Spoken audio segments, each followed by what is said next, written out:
对，你可以拿看看。哦，这比较重一点。应该不是一点哈。有差啦，有差很多了。用这个飞盘啊，嘿，虽然有改善流速，但会不会反而让寿命变得更短？但是像以福特的车系啊，它的寿命还没到达之前，它这边有做一个特殊的水塞子，对，这边就会开始漏了。你看这一颗也是已经锈了，就代表有在漏了。没，它这个已经是漏了，这个是已经是水箱精的结晶了。哦。这边水箱有一条水管，它会经由水泵把水打进去，在引擎绕，包括涡轮。那个暖气系统，对，包括变速箱那边还有一个热交换器，对，它整个一个系统循环完就回来，我们的水会从这边进来，哦，对，它进来以后，它会在这个周围做循环，它会串上来缸体，理解，对，它这些水跟这些水道都是互通的，因为缸体这边缸头这边也要做散热啦，水流量变大，对，那水压会不会反而变太大，而导致没办法承受？水管没办法承受。对，你注意看它有2层的结构，然后这边会有一个小孔。哦，有看到有个小孔。对，这个小孔啊，就是在泄压用的。这2个应该是我刚刚车上的，不是吗？怎么是忘了装？轻量化啊 ？No God, please no no。想为爱车提升心理马力吗？阿鹏百宝箱可以解决您的烦恼，专为车友精心设计，各式车款配件、饰板、改装小品应有尽有。无论改色 logo、置物盒、荧幕钢化膜，甚至连超强拨水雨刷都有。阿鹏百宝箱虾皮卖场请见下方资讯栏。欢迎收看脖子解说。开始前记得帮脖子按一下订阅。想必非常多车友都反映过我们的爱车散热效率不好，那就是车子因为进入保护状态而变得不好开。没错，今天脖子实际来到桃园马卡车业来体验一下99 Plus 飞盘套件。那究竟这个飞盘它的作动原理是什么？以及可以改善爱车的什么样的效果呢？这是我们的小曹兄 ，Hello， 这2个。是99 Plus 最近很红的玩具，叫什么名字？叫我把它命名为飞盘。飞盘感觉就很好玩。对啊，那其实它就是一个皮带盘。皮带盘？对，它就是一个皮带盘。那这是 ST 原厂的啊。那其实它的作动，你要问吗？好啊，我可以问一下作动吗？你想要知道吗？我很想知道。螺丝锁上去就是这样，锁完之后皮带架在上面，引擎在转动的时候，皮带会一直持续跟着转，这个就是所谓我们说的水帮浦啦。帮浦嘛。对，那它因为旋转嘛，就会有压力，就推着水动，对，会做循环做加压。为什么要开发？我们都希望温度低，因为温度低其实效率会变得比较好。一开始的时候是玩加大水箱。对，我们以前改法其实都加大水箱，然后我们要换低温水龟，但后来我们发现，说真的效果有限，真的不是我们预期的。在车子拉转的时候本来水温会降低，很奇怪。我们都在想说，车子拉转应该会往上升，很烫啊，对啊，但是拉转它会降低，那就是因为我们拉转了，那皮带带动，让它水更多，它是转更快那压力就更大嘛。它反而降温了。这个是什么材质？那这个又是什么材质？这个是钢的。那原厂呢？原厂是铁的，这是钛合金的。对，差异就是重量。这个比较，对，你可以拿看看。这比较重一点。应该不是一点哈。有差啦，有差很多了所以在重量上有差。对。我们是把直径做小了。那我们可以想象说，在皮带这样一样做动的话，对不对？一样转，一样做动，转更多，它是不是转了更多圈？对啊。大的会转比较少圈。那是不是相对的这边转速也会变大？对，那压力就会变高。等很久的皮带，等很久，为什么等很久？因为这是日本的东西日本对，它就是靠在这个飞盘的上面。那我好奇，它如果在这上面转，那它不会滑掉吗？不会啊，但因为其实它已经它这中间是有很多的舵轮结构的，所以说它在旋转的时候它是不会位移的。就很固定了，就不会再动。好嘞，小老板，好奇这2个应该是我刚刚车上的，不是吗？怎么是忘了装？轻量化？No God, please no no。没有，因为为了轻量化这，个是皮带张力器，这个是固定舵轮。对，它只是为了说让你的皮带普利盘上面压得更紧，减少打滑。所以，但是21年以后的它已经改成了张力皮带了。21年后的，包括现在的4.5现行款，对，都是使用这样子的皮带装置。哦，对，那这样有什么好处？第一是我不用额外的再去拖动2个舵轮，对，然后第二是我日后那个耗材就省了那2颗的耗材。就省了那2颗耗材。我一直很好奇一点，就是刚刚其实小老板在装的这个飞盘啊，虽然有改善流速，但会不会反而让寿命变得更短？如果你有在看保养厂他们在维修的话，对，现在寿命都是远远大于规范的，几乎只要是车就会有水泵浦这个装置，因为毕竟水要做循环。但是像以福特的车系啊，它的寿命还没到达之前，它这边有做一个特殊的水塞子，对，这边就会开始漏了。你看这一颗也是已经锈了，就代表有在漏了。因为它这个已经是漏了，这个已经是水箱精的结晶了。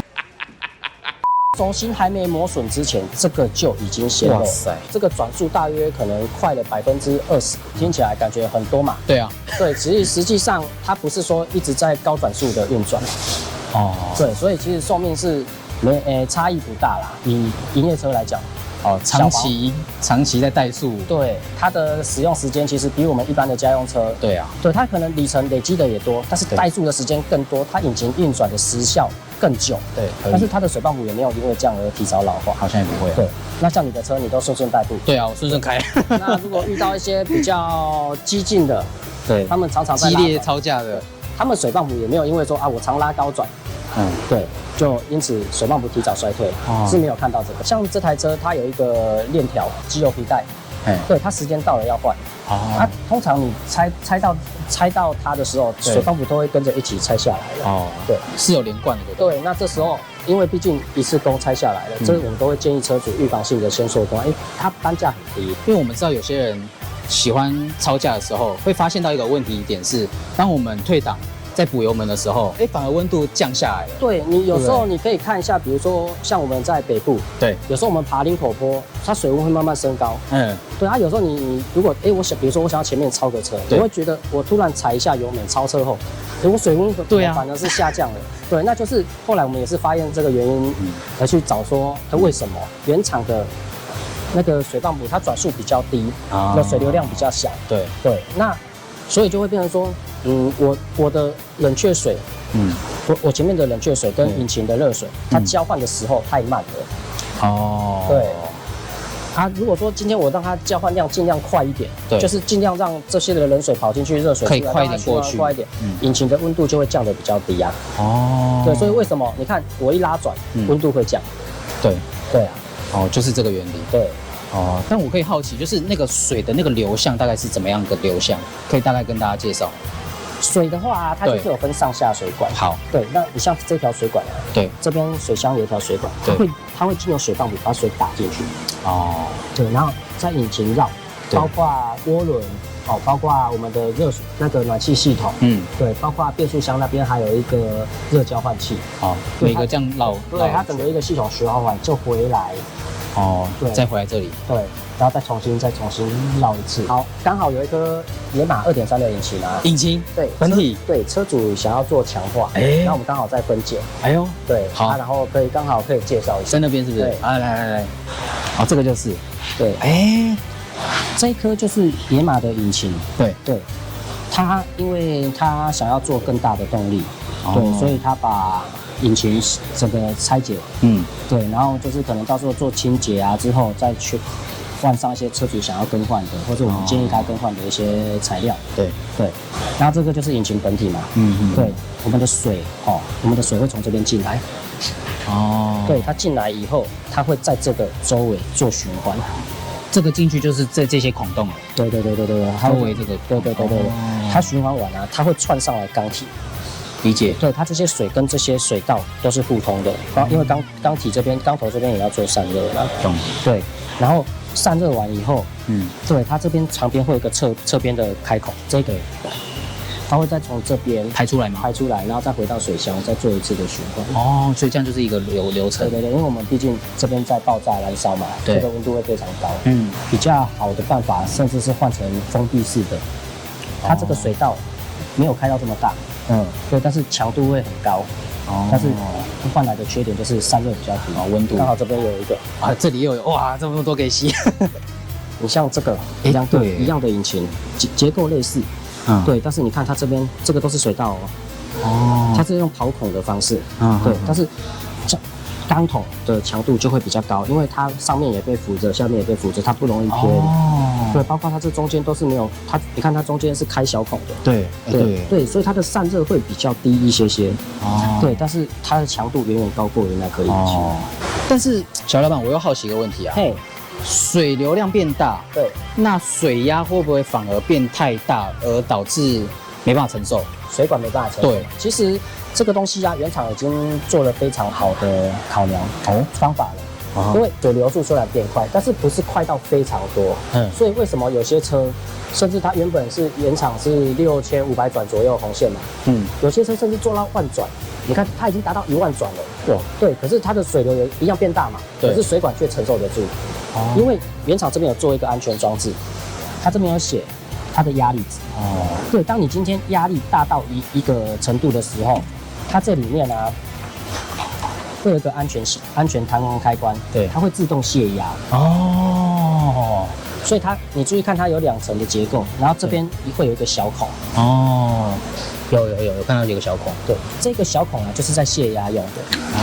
然后我们也有测试过，就是我们曾经在这边装压力表，对，在监测里面的压力，对，然后我们空踩油门，对，把它踩到转速达到红线的时候，它的压力值，水压的压力值是远远低于它的标示。所以这个部分就是倒是可以不用担心，对，原厂本身设计就有它的原理在，而且你水流变快，它压力并不会变高太多。因为今天我们不是说给它2倍的压力就可能一点点而已。对所以装压力表的话，其实大概都只提高一点点，大概1个 PSI 左右。所以其实不用担心那个水压导致水管没办法。对，最极限的状况不然怠速的话压力是完全不变。你看它怠速跟原厂来比的话，压力不变，所以高转速变化也是很微弱的。86。但是我现在是故意测爬坡给你看。对，我这样子测就是它只要一恢复到平面，对，它等下温度就开始降。它爬坡，你如果路够长，它温度还是会降，因为我告诉你。